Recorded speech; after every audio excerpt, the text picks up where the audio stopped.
This is a Baylor video. This is a disclaimer, but it is affecting on a national scale as well for Division I women's basketball. Aijah Blackwell has released a statement on Twitter in a photo. In our game against SMU on November 17th, I had to leave the game due to a right knee injury. Although it's been challenging a few weeks, God has blessed me with the opportunity to return to the game that I love, and for that I'm grateful. My teammates, coaches, and the entire Baylor family has been very supportive, and I am so appreciative of their love and support. I want to especially thank our athletic trainer, Chalisa Fonza, Dr. Gilliam, and all our medical staff for taking great care of me. I can't wait to return to the court and get the opportunity to play with you and for you. This is big news. I don't know if she's going to play this week or not. Granted, I don't know. I really don't. But it wouldn't shock me. But at the same time, the last thing you want to do is just get her out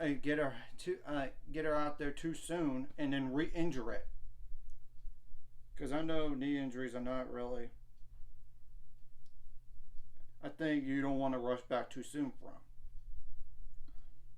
But to explain the significance of having her back, in the first three games, she's averaged, in the 3 games she played 14 points per game, 6.3 rebounds per game, only 1.7 turnovers per game. I know she also takes charges, and I know that's not in the stat line, but,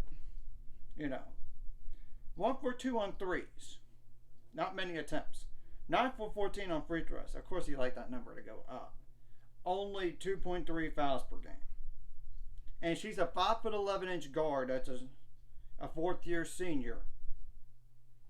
So, at the time, she was the leading scorer for the team. But I tell you something. If she comes back, I'm going to bet Dariana Little-Page-Buggs might not be a starter anymore. But it's not like against her or anything, because she's been playing well, which is a good thing. When we needed her, Bella Fauntleroy, to step up, as well as Kendra Gillespie. I mean, she's currently the second leading scorer on the team.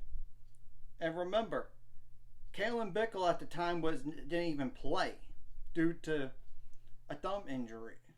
So, and she's a double-digit scorer right now too. And can't forget Jamie Asbury as well. So, you got a player off the bench that's averaging 10.8 points per game right now. And really, Aijah Blackwell, if you include her as a starter, then you 1, 2. Jane Owens is a starter recently. 3. 3 players in 4 players in double figures as starters for the season at some point in the year in points.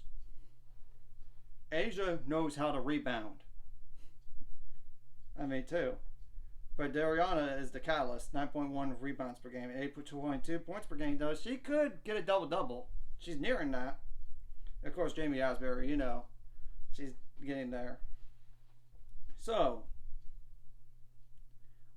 we'll have to wait and see if Aijah Blackwell does play this week, either against Tennessee State or currently number 12 Arizona, which I expect them to drop because they did lose to Kansas by 27 points at home. But I'm also going to include a conference games coming up, which are the following 2 games.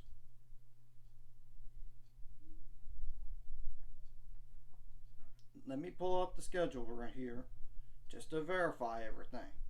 It's hard to memorize the schedule, remember. That's why I go over the schedule. And that's why it's easier to look up instead of just because too many schedules in one head is too hard to memorize. They got Long Beach State as well, then TCU. TCU is the first game after Christmas, so and that's not even at home. So the next 3 out of 4 are at home, with the exception to the Arizona game, but that's in Dallas. That's nearly a home game. Nearly a home game. Of course, conference play, like I said, starts with TCU, but then they have to go on the road to currently number 23 Oklahoma. And then the following game after that is unranked Kansas, which I think can't, and they're undefeated, but I think Kansas is going to be ranked. But we'll have to wait and see on the rankings for those games coming up. That's just explain some games here. So I realistically think she should be back by conference play. Should be back. But I don't know if it's this week. We'll have to wait and see. If it's this week, great. If it's not, it's okay. Because maybe the following week she'll be back. Or definitely right after, I would think, right before conference play. But we'll have to wait and see. There's no need to. And the thing is, yes, we have 2 losses right now. But I think with her in the lineup, and she didn't play in either of those games, in those losses, obviously, like the Maryland game and the Michigan game, I think we would have had a chance to beat them. I think we could have beat Michigan.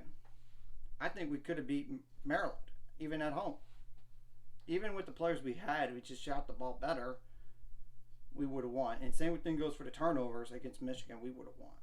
So that's just some news that is positive for Baylor women's basketball. Like and subscribe if you haven't already. That's going to inform you subscribers more about the end of this year or sometime in the future.